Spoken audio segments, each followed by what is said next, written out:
En quelques minutes, il refuse la mise en scène de la peur. Il rappelle qu'il n'est qu'un homme capable de mourir, mais qu'il dit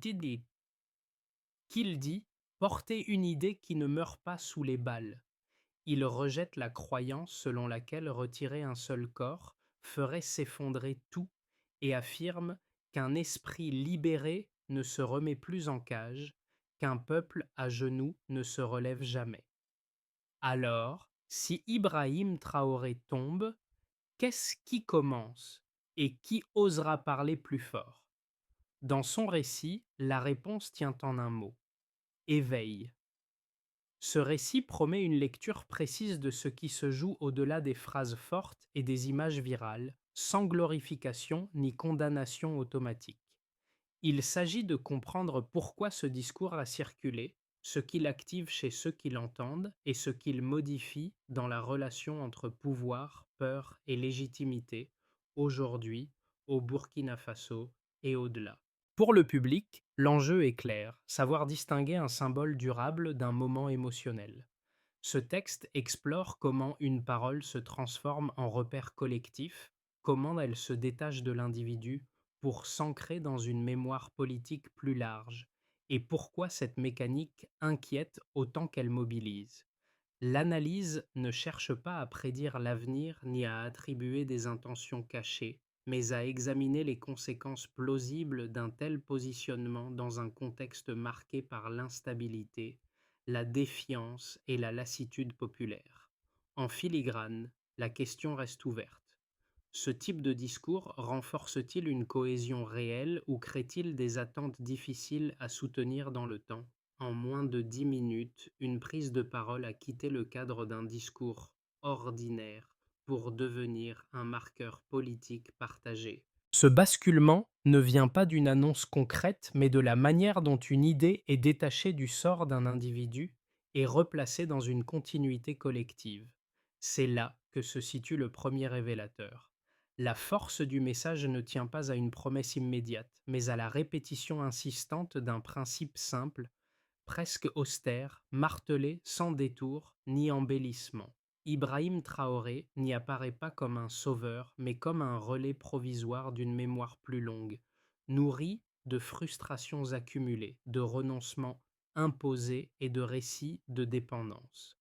Pour comprendre pourquoi cette parole a trouvé un écho rapide, il faut replacer la scène dans un contexte de fatigue politique et sociale. Depuis des années, une partie de la population perçoit les changements de leadership comme des variations de surface, sans transformation tangible du quotidien. Les mots employés ici rompent avec cette attente. Ils ne promettent pas le confort, ils annoncent la difficulté assumée. Cette inversion du registre est décisive car elle déplace l'écoute, on n'attend plus un bénéfice, on reconnaît une posture. Le discours insiste sur un point central, la peur comme instrument de gouvernance. En la nommant explicitement, puis en la rejetant, il ouvre un espace symbolique où chacun est invité à se reconnaître comme acteur plutôt que spectateur. Cette mécanique explique la circulation rapide de certains extraits. Ils offrent une formulation simple à un sentiment diffus, déjà présent mais rarement exprimé de façon frontale. Dans ce cadre, Ibrahim Traoré devient un repère narratif plus qu'un centre de décision. Le message souligne que la continuité ne dépend pas de sa survie politique ou physique, mais de l'appropriation collective de l'idée évoquée. Ce glissement est crucial. Il transforme une figure en catalyseur et un discours en point de départ. La question qui s'impose alors n'est pas de savoir si ces mots sont sincères, mais ce qu'ils déclenchent durablement lorsqu'ils rencontrent une société prête à les entendre. Dans ce récit, le rôle de guide n'est pas réservé à une figure unique. Il se diffuse à travers des silhouettes ordinaires évoquées implicitement.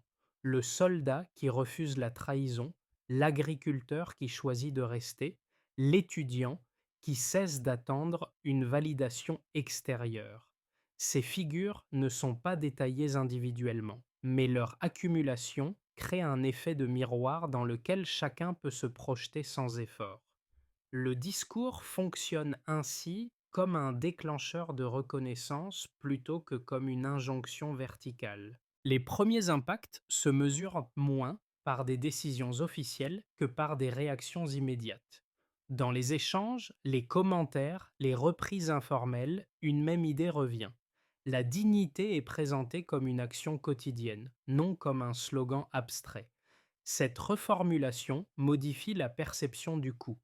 Souffrir n'est plus décrit comme une menace future, mais comme une réalité déjà connue, ce qui réduit la capacité de la peur à dissuader.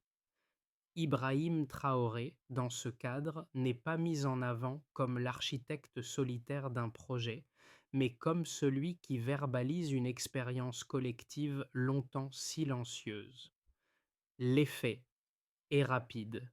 Le discours devient une référence, parfois cité mot pour mot, parfois simplement résumé, mais reconnaissable. Ce type d'appropriation précoce indique que le message ne circule pas seulement par adhésion politique, mais par résonance personnelle. En clair, le so what tient alors en peu de mots.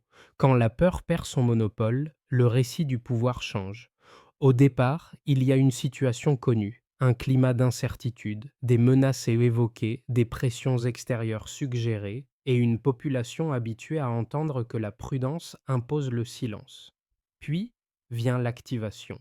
Le discours rompt avec ce schéma en posant un avant et un après très net. Avant, la peur sert de cadre implicite à toute décision. Après, elle est nommée, exposée, puis rejetée comme principe directeur. Cette rupture n'est pas progressive, elle est frontale, presque abrupte, ce qui explique l'intensité des réactions. Le moment de montée en tension se construit par accumulation. Les phrases s'enchaînent sans détour, chacune retirant une couche supplémentaire de justification à la soumission. Il n'est plus question d'attendre des conditions idéales, ni de promettre une stabilité immédiate. Le cœur du message affirme que la souffrance n'est pas une menace future, mais une expérience déjà vécue, partagée par des générations.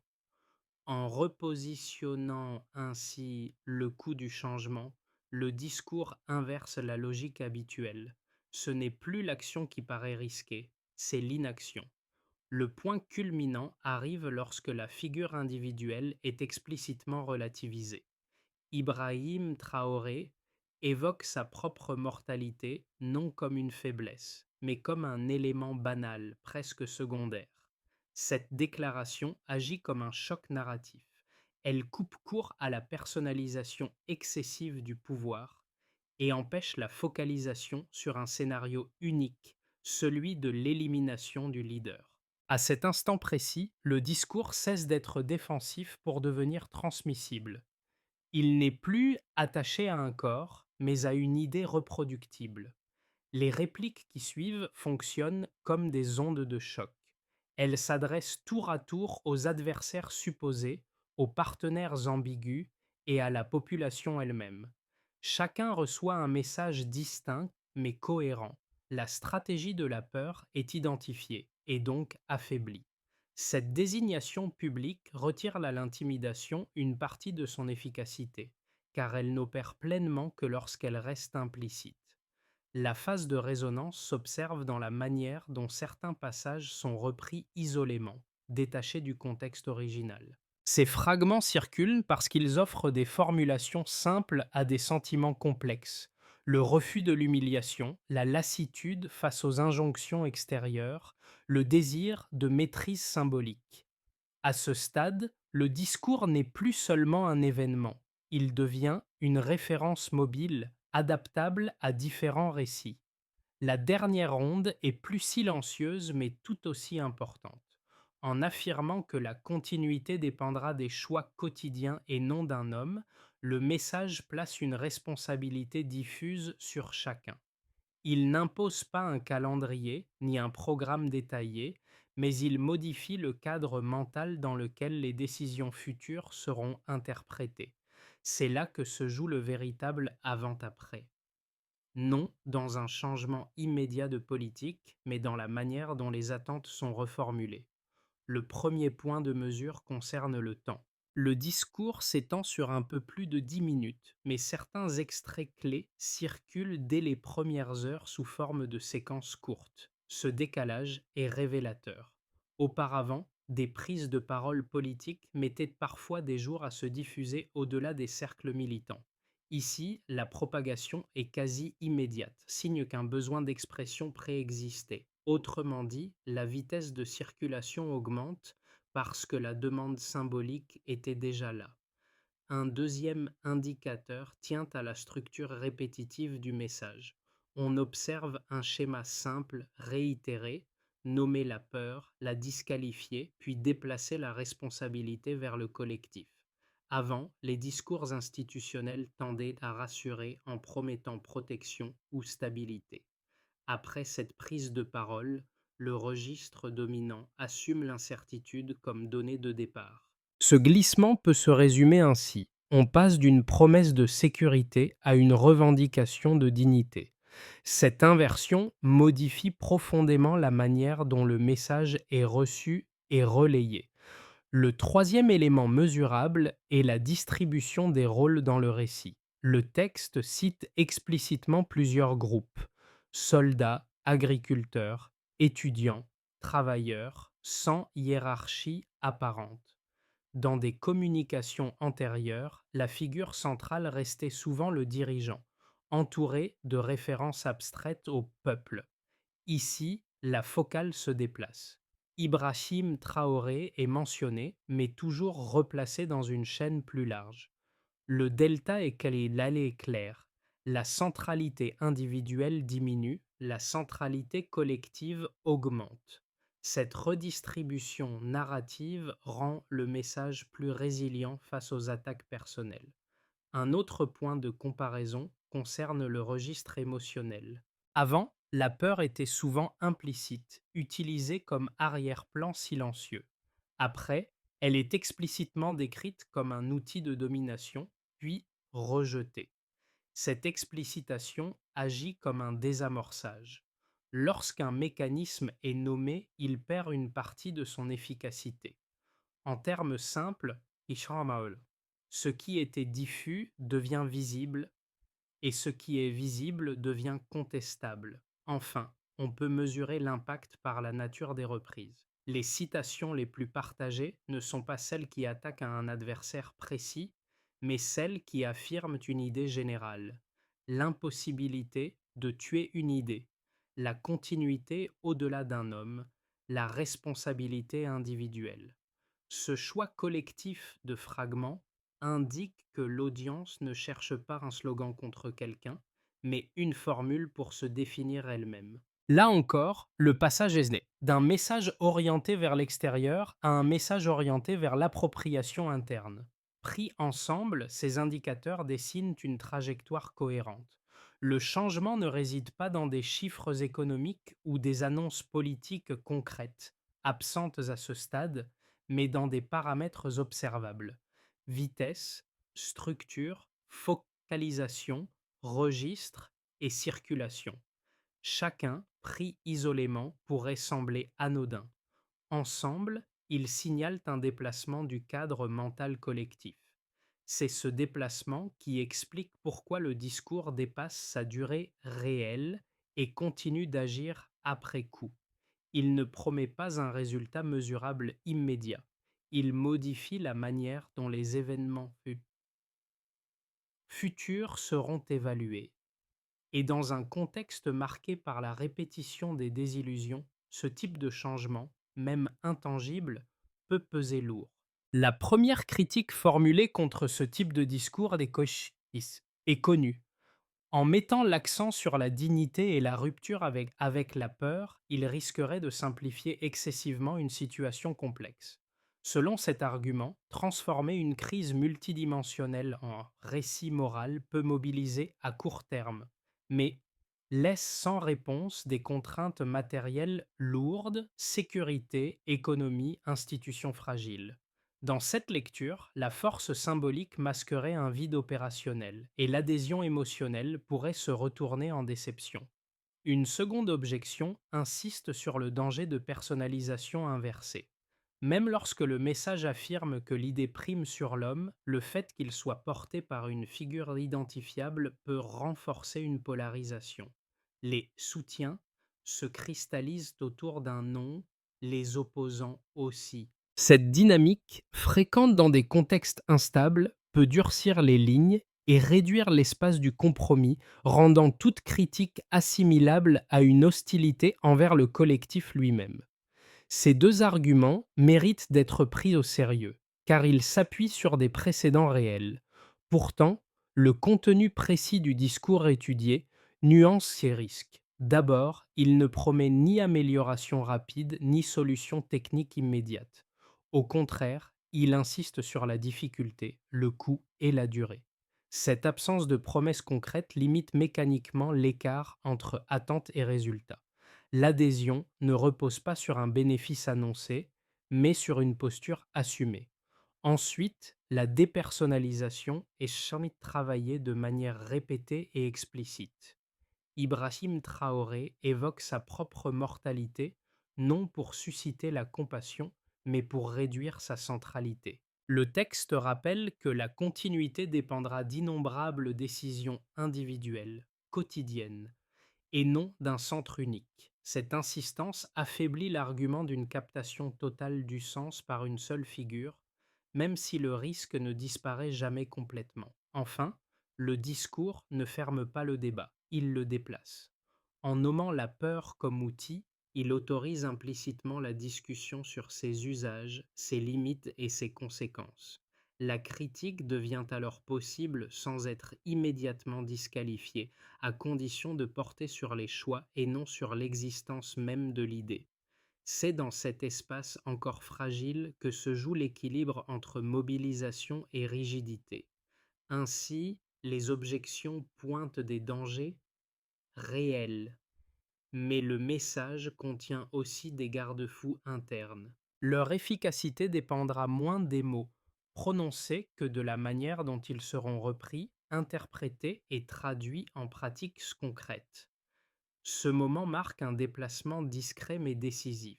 Le débat ne porte plus seulement sur la survie d'un pouvoir ou la légitimité d'un dirigeant, il se déplace vers la capacité d'une société à se penser comme source d'autorité. Ce glissement n'est pas spectaculaire, il est presque silencieux, mais il change la lecture de tout ce qui suit. La parole cesse d'être évaluée uniquement en fonction de ses résultats attendus et commence à l'être selon ce qu'elle autorise mentalement. Dans cette bascule, Ibrahim Traoré apparaît moins comme un point d'arrivée que comme un point de passage. Le discours insiste sur l'idée que la continuité ne sera pas garantie par un visage, mais par une répétition d'actes ordinaires. Ce renversement est central. Il retire aux menaces leur efficacité symbolique, car elles visent d'abord des individus identifiables. Une idée distribuée, elle, se fragmente, se transmet, se transforme et devient plus difficile à neutraliser. Ce milieu de récit révèle donc un changement de terrain. L'enjeu n'est plus seulement politique au sens institutionnel, il devient culturel et psychologique. Une fois que la peur est explicitement nommée et rejetée, elle ne disparaît pas, mais elle perd son statut de règle tacite. À partir de là, chaque événement futur sera interprété à travers ce nouveau cadre, qu'il le confirme ou qu'il le contredise. C'est ce déplacement, plus que n'importe quelle déclaration, qui reconfigure la suite de l'histoire. Pour les institutions, le premier effet est un changement de registre. Lorsque la peur cesse d'être l'argument implicite, les décisions sont jugées autrement. Les autorités sont attendues non sur leur capacité à rassurer, mais sur leur cohérence avec la posture affichée. Cela crée une pression nouvelle. Chaque recul, chaque compromis mal expliqué est immédiatement interprété comme une dissonance. Ibrahim Traoré, dans ce contexte, n'est pas seulement observé pour ce qu'il fait, mais pour la manière dont ses actes confirment ou affaiblissent le cadre symbolique posé par le discours. Du côté des forces armées, l'impact est surtout narratif. Le message valorise le choix de la loyauté collective plutôt que l'obéissance transactionnelle. Cette mise en avant ne transforme pas mécaniquement les réalités matérielles, mais elle modifie l'horizon de reconnaissance. Le soldat n'est plus présenté comme un exécutant silencieux, mais comme un acteur moral. Ce déplacement peut renforcer la cohésion, tout en exposant davantage les contradictions entre discours et conditions réelles de service. Pour les acteurs économiques et sociaux, l'effet est plus ambigu. D'un côté, l'insistance sur la dignité et l'autonomie nourrit l'idée d'une reprise de contrôle symbolique. De l'autre, l'absence de promesses concrètes maintient une zone d'incertitude. Les entrepreneurs locaux, les travailleurs et les communautés attendent désormais des signes alignés avec cette narration. Transparence, priorité claire, refus des arrangements perçus comme humiliants. Le discours élève donc le seuil de tolérance au compromis, sans encore offrir de garanties opérationnelles. Enfin, pour la population, l'impact principal est psychologique. Le message fournit un vocabulaire pour nommer des frustrations anciennes sans les réduire à un échec individuel. En affirmant que la souffrance n'est pas une anomalie personnelle, mais le produit d'un système, il redistribue la responsabilité. Cette relecture peut libérer une énergie collective, mais elle crée aussi des attentes fortes. Une fois la peur explicitement rejetée, son retour, même partiel, devient plus difficile à accepter. Ces quatre niveaux montrent que les conséquences ne sont ni uniformes ni immédiates. Elles se déploient différemment selon les positions, mais convergent vers un même point. Le cadre d'évaluation a changé. Les événements à venir ne seront plus interprétés avec les mêmes filtres qu'avant. C'est là le véritable paiement de ce moment de bascule, bien plus que dans des annonces chiffrées ou des décisions spectaculaires. Une première trajectoire repose sur une continuité prudente. Le cadre symbolique posé par le discours demeure, mais sa traduction reste graduelle. Les institutions, cherchant à aligner certaines décisions visibles avec la posture affichée, sans rupture brutale. La cohérence est testée au fil de micro-choix. Communication, arbitrage, priorité sociale. Dans cette trajectoire, l'effet principal est la stabilisation du récit plus que des résultats rapides. La question ouverte est simple. Jusqu'où cette cohérence peut-elle tenir sans mesures tangibles supplémentaires?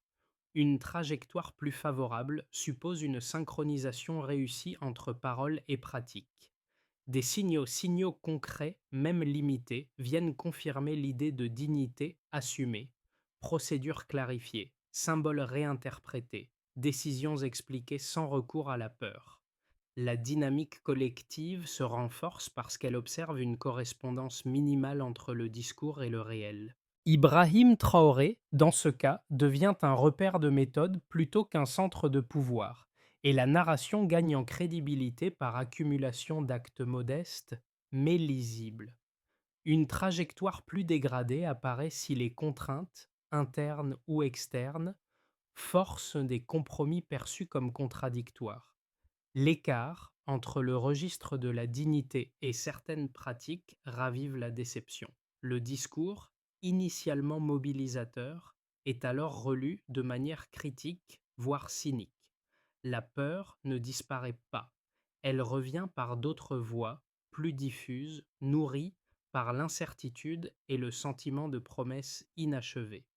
Dans ce cas, la centralité de la figure individuelle est paradoxalement renforcée car la responsabilité se reconcentre. Face à ces trois trajectoires, une recommandation de lecture s'impose. Observez moins les déclarations que les enchaînements de décisions. Ce sont les liens entre choix, explications et conséquences qui indiqueront la direction réelle. Le discours a ouvert une dette de curiosité. Comment cette posture sera-t-elle tenue lorsque les coûts deviendront visibles? La réponse ne se trouve pas dans une annonce unique, mais dans la répétition cohérente ou non de décisions ordinaires. Dans ce récit, la population représente plus qu'une masse passive. Elle devient un acteur qui doit se positionner face à des choix quotidiens. Le discours ne cherche pas à convaincre, mais à activer un sens de responsabilité collective. Ce n'est plus seulement une question de suivre un leader, mais de répondre à un appel à l'action personnelle. Le véritable défi sera de maintenir cet élan, transformer une parole en un engagement quotidien. Pour les individus, l'effet est profond. Ce discours interpelle, mais il pousse aussi à la réflexion personnelle. La manière dont chacun reçoit ce message varie, mais le lien qui se tisse entre parole et vécu quotidien peut transformer la perception de l'action politique. Ce n'est pas une promesse de changement rapide, mais une invitation à s'approprier un rôle au sein du processus. La question à se poser est simple: que ferons-nous avec cette prise de conscience? Pour les groupes sociaux, ce message impose de redéfinir les rapports de force internes. Le choix entre confort et dignité, entre dépendance et autonomie, résonne différemment selon les expériences vécues de chacun. Ce choix impose une évaluation constante de ses propres actions et de leur alignement avec les valeurs évoquées.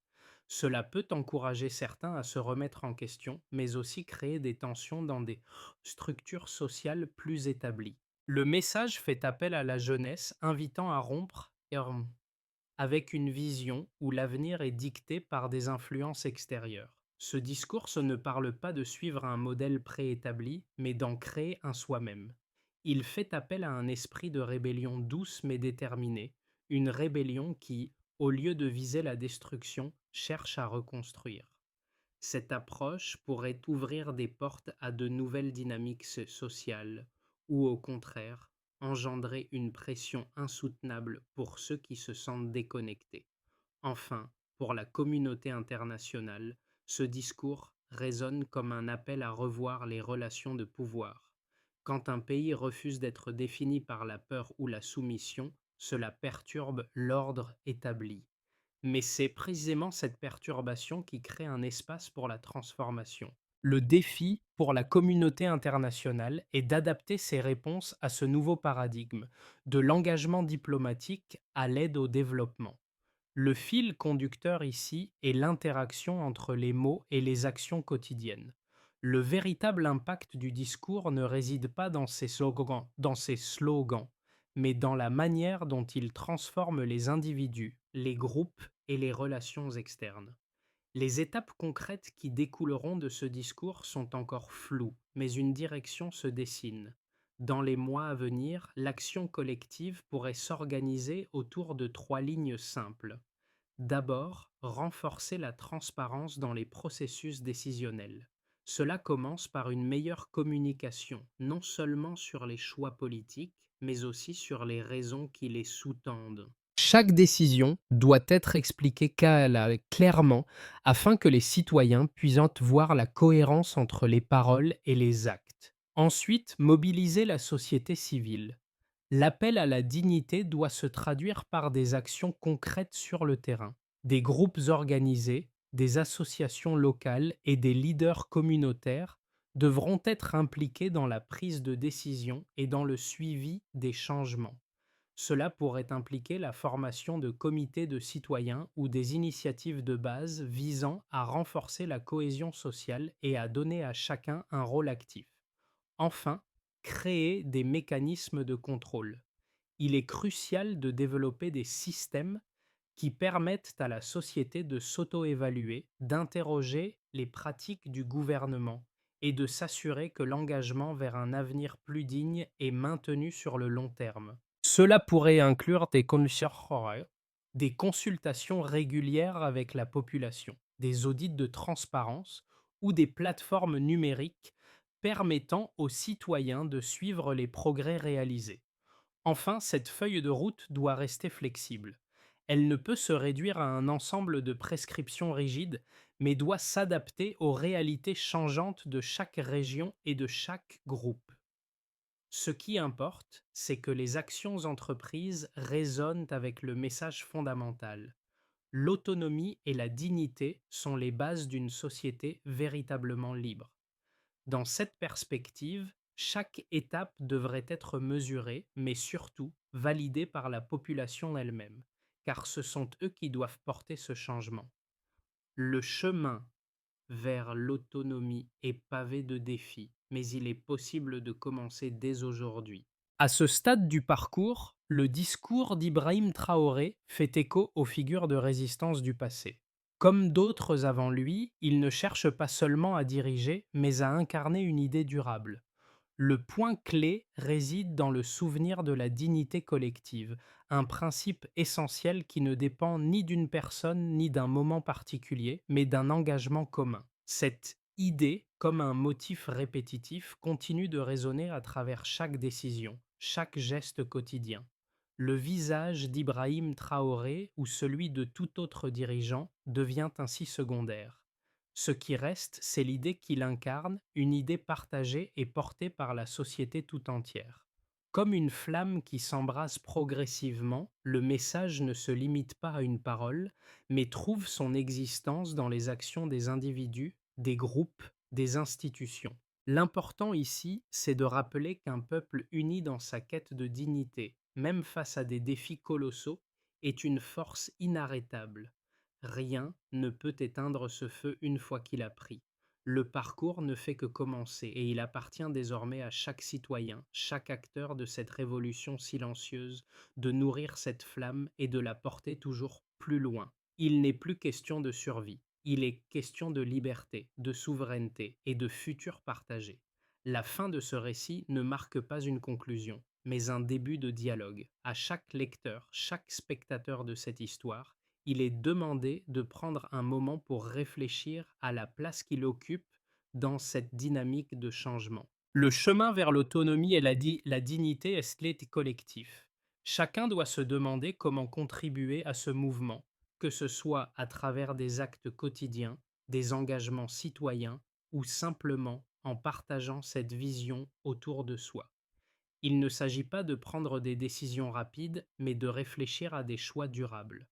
Le changement commence dans l'esprit et dans les actions de chacun. Que pouvons-nous faire aujourd'hui pour préserver cette dignité collective, renforcer l'autonomie et encourager une société plus juste? Ainsi, nous vous invitons à discuter, à échanger et à agir en faveur de ce futur commun que nous pouvons construire ensemble. Prenez un, mo- Prenez un moment pour réfléchir à ce qui pourrait être fait dans votre communauté, votre ville, votre environnement et comment vous pouvez y participer. La révolution douce de la dignité commence par des choix simples. Participez à la conversation et découvrez votre rôle dans ce grand mouvement de transformation. Votre voix compte. Votre action aussi.